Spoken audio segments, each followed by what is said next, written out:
We had a question come in before our break from Chelsea. It was a really good one that regarding the signal warrant analysis, if that is needed before submitting an application. And as Kevin talked about, signals could be eligible in both the federal aid urban or rural program, as well as the LHSIP program. And the answer is yes, a signal warrant analysis is going to be needed before submitting to those programs. So great question there. With that, we'll move on to the LHSIP program. And for that, we've got our Brian Wright. He'll go ahead and unmute and share a little bit more information about that program. Brian. Thank you, Jake. Okay, here to talk about the LHSIP program. There's me. What I look like in real life. So local highway safety improvement program, let's go. Overview of the program. It's a part of the LHSIP funding. That's ITD's money from the feds. Funding did go up in this program. Like the other programs, we're now at $11 million a year, specifically to eliminate fatal and serious injury crashes on the local system. So any road on your local system that's had a fatal or serious injury crash is eligible. And unlike other applications, this one is just data driven. So there's no points for description or benefit to the community. We're just looking to reduce accidents, fatal and serious injury crashes. The application deadline, January 26th, next year at 4:30 Mountain. Okay, number 8, limit citizen exclusions is from last year, but we thought we'd leave it up for one more year. There's no local, in-kind work allowed in the LHSIP program. It wasn't a very popular option, but it just helps us to do everything in cash. We can settle faster. It makes the accounting easier with ITD. So we went ahead and took that out of the program.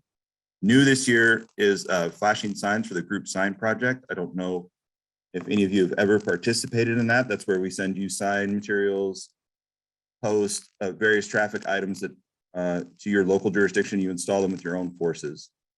We're having a problem getting these signs cleared through SHPO right now. So for the time being, we've decided to take them out of the program so we can stop doing the cultural reports needed to clear these. It's just not efficient for us to go around the state and do these cultural surveys at about $10,000 each to send $20,000 to $30,000 worth of signs to a local. We're hopeful we can get that back in a year or two. We're making progress with SHPO. So hopefully number 9 disappears in the next year or two.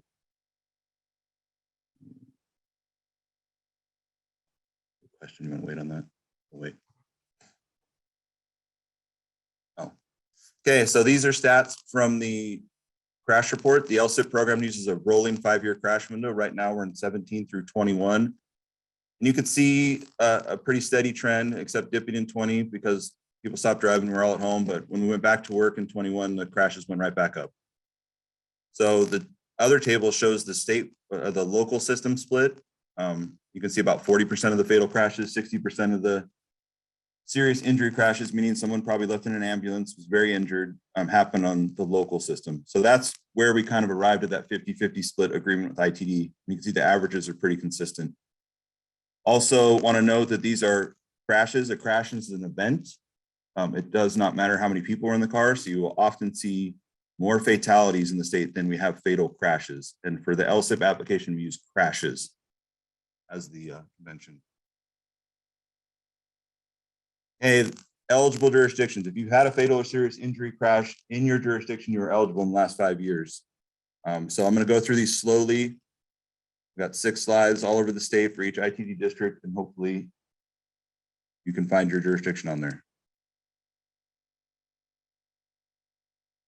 Some of these are already in the area, so hopefully you were at the workshop and saw these slides already. And you wanted to see it again, so you came to this one. Oh.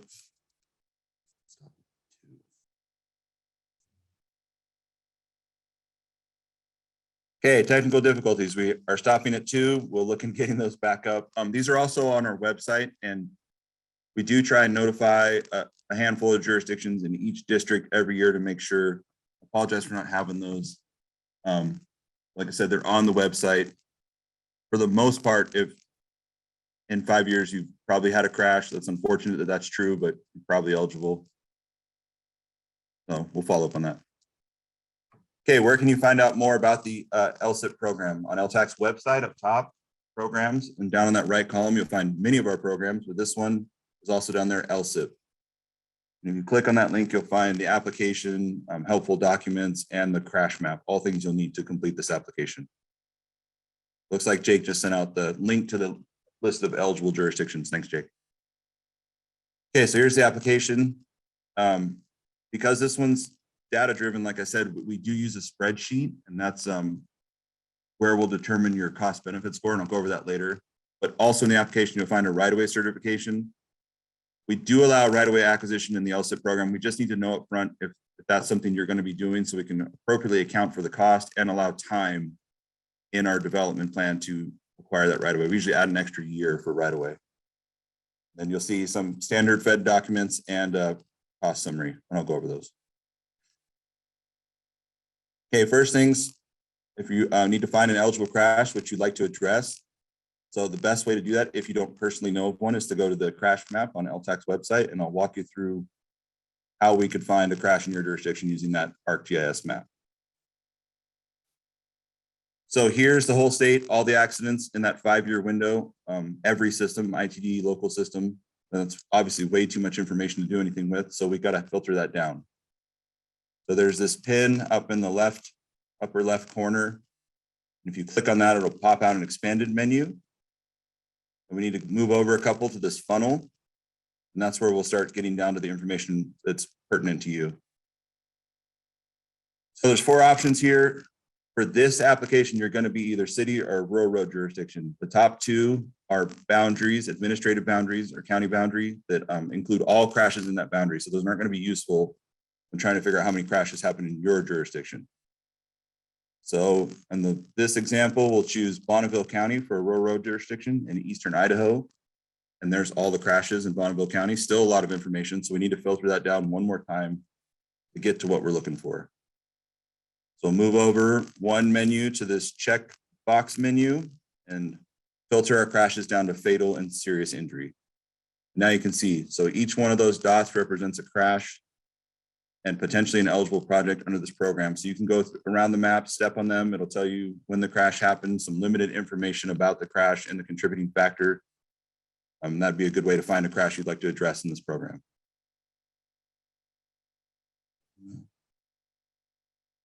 In there twice. Okay, this is some information from the ITD crash report. I just thought it would be interesting. You can see for fatal crashes that alcohol and drug involvement are way up there, which makes some intuitive sense. It's hard to say, we talk about all the time here, if a safety improvement is done and the cause was alcohol or drug related, would it have made a difference? I don't know, but you'd like to think it does. So any way we can make the road safer is good. The other crash, or the other chart just goes to show you that of the fatal crashes, the overwhelming majority is male. And I just found that interesting because I think I'm a pretty good driver, but the graph says otherwise. Okay, so we found the crash. Now we have to figure out what you want to do to address that crash, how to make less crashes happen at that location in the future. The best resource for this is going to be the CMF Clearinghouse. It's a great website that lists many known ways to reduce crashes in the future. So if you have a specific item in mind, like traffic signal, you could put that in the search box and just go straight to there. If not, we can go through the whole list. It's a long one, and I'll do a quick example. So as you can see, there's a lot of categories here of different things you could do on a road to increase safety, depending on who you're trying to increase it for. We'll go with delineation. And there's one subcategory of pavement markings. So these are all the studies that have been done on different road conditions and crash types related to pavement markings, specifically supplemental intersection shaped pavement markings. So that would, to me, means turn arrows, delineation, things like that in an intersection. You're going to want to pick the highest CMF that applies to your crash type. That rural angle, rural all, urban rear end, it would depend on where you're at. Okay, the cost estimate, like Kevin said, we tried to standardize this as best as possible. It's an ITD form. Basically, if you can tell us the cost to construct your project, we've given you some standard percentages of that number that you can put in every other category to get a really good project estimate. We do review every one of these on the LHSIP application and often make revisions just because we want to make sure we get enough program to get project possible to award a bid in a few years from now. So oftentimes we'll go up and put more contingency in there. Here's an example. We went over the limit. The current limit is $1.5 million of LHSIP funds on your project, regardless of how big the project is. So in this case, we would have had to call and let you know, we're 68,000 over. Is that okay? That's what we think it's going to cost, yay or nay. So here's that spreadsheet I was talking about. This is the most important part of the application, because this is where you're going to figure out if your project has enough cost benefit to get awarded. At the top, some basic information. If we have questions, who you'd like us to call, ask about it.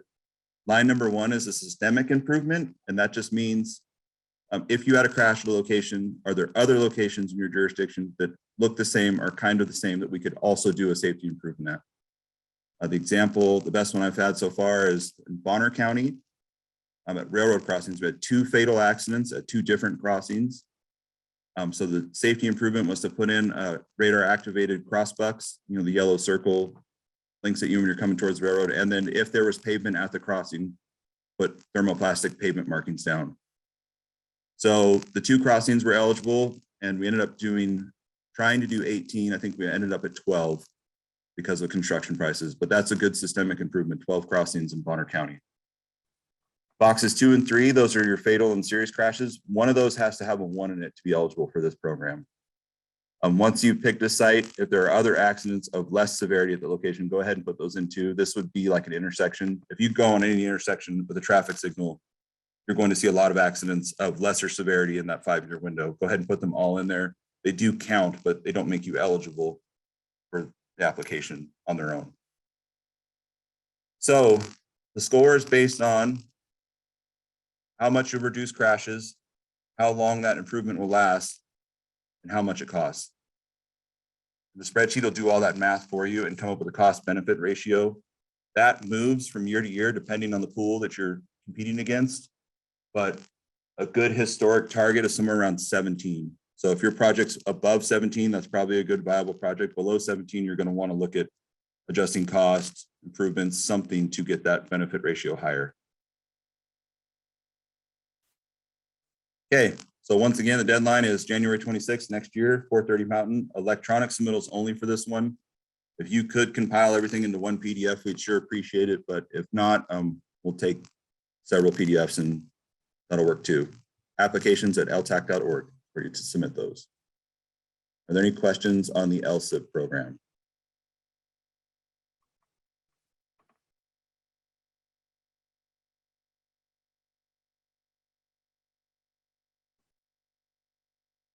Okay, Eric, I see.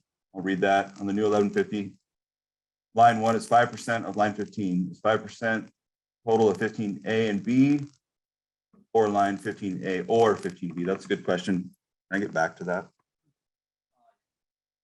Okay, I'm going to go back. So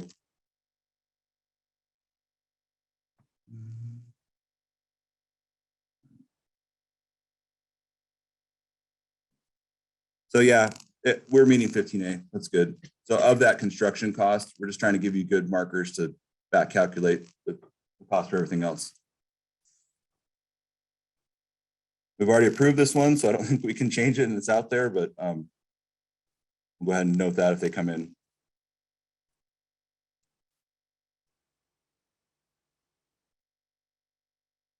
Okay, any other questions on LHSIP?